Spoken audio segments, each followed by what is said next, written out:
Shalom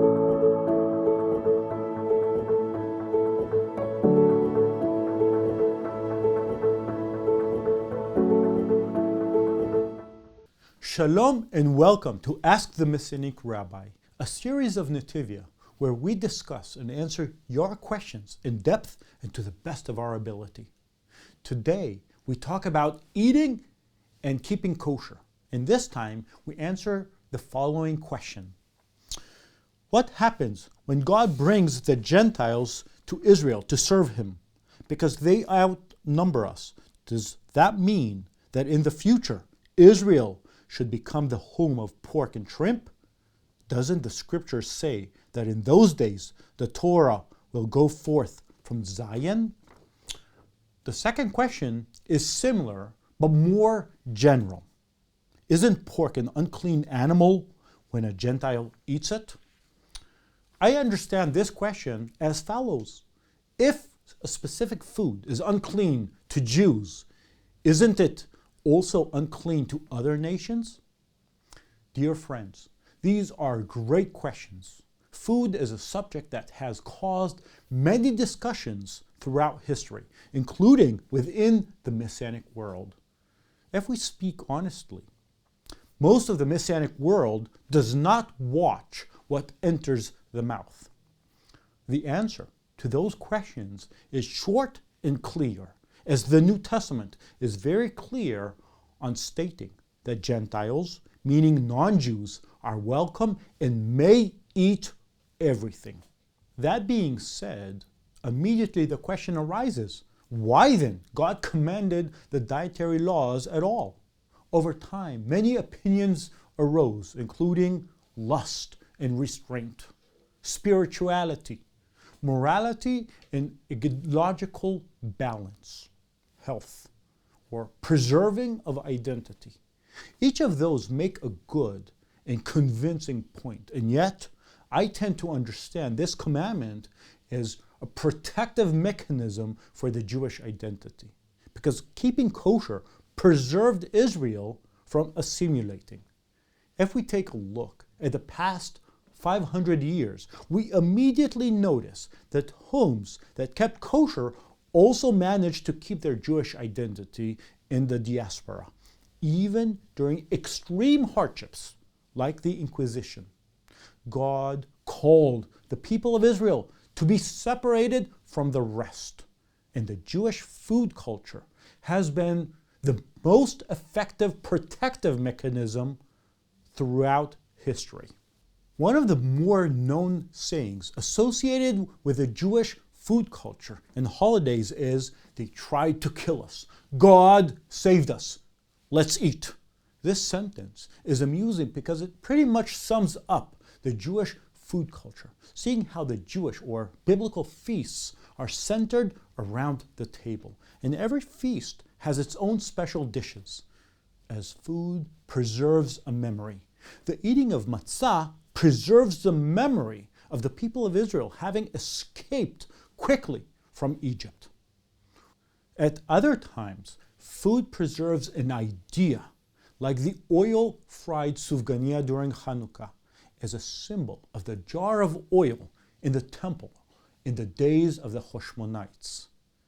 Every feast and every time has its own suitable food, and that's part of our culture. We could bake challah bread whenever we wish, but it won't be the same as baking it on Friday. We could even fast and not eat whenever we want to, but it won't be as powerful as fasting on Yom Kippur. Food is meaningful. In fact, it is so meaningful that it was the first topic talked about with man. Many get confused and think that the first conversation between God and people was for us to be fruitful and multiply. And yes, God did say those words earlier on, but that wasn't a conversation, but rather a blessing, as it says, and God blessed them.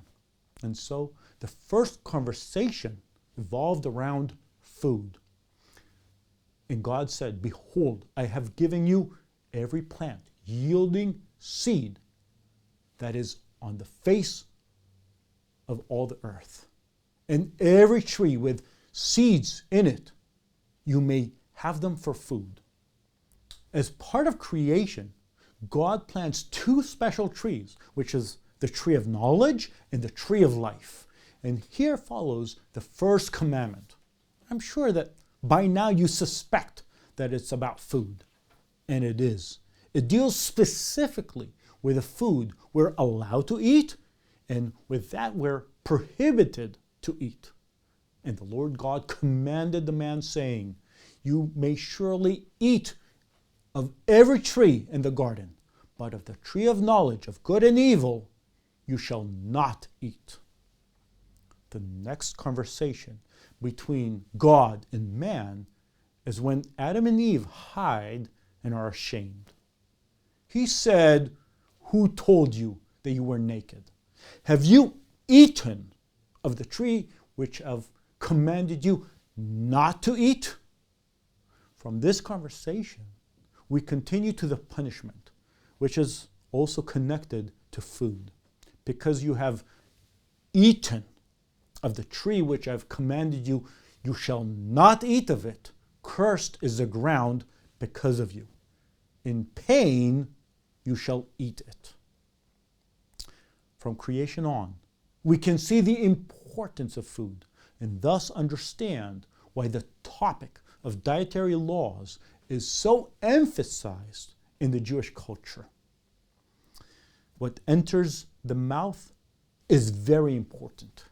Actually, it's so very important that Paul warns us, "Whoever therefore eats of the bread or drinks the cup of the Lord in an unworthy manner will be guilty concerning the body and blood of the Lord."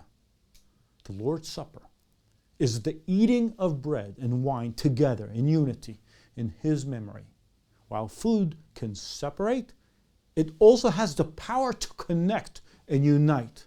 And He took bread, and when He had given thanks, He broke it and gave it to them, saying, "This is my body, which is given for you.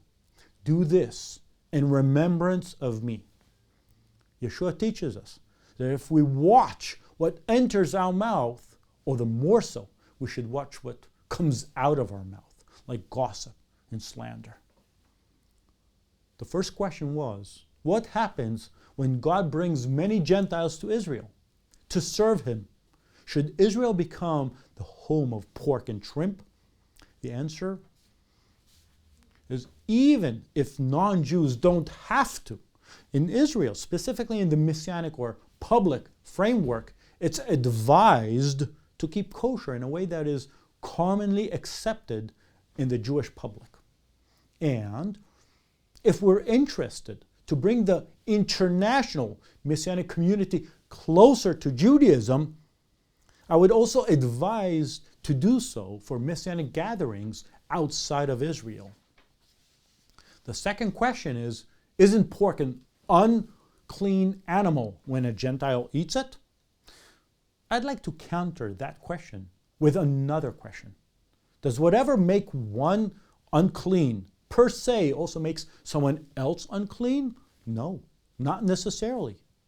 If we stick to the subject of food, bread has a central role in the Israeli cuisine, and yet during Pesach it is forbidden to eat bread.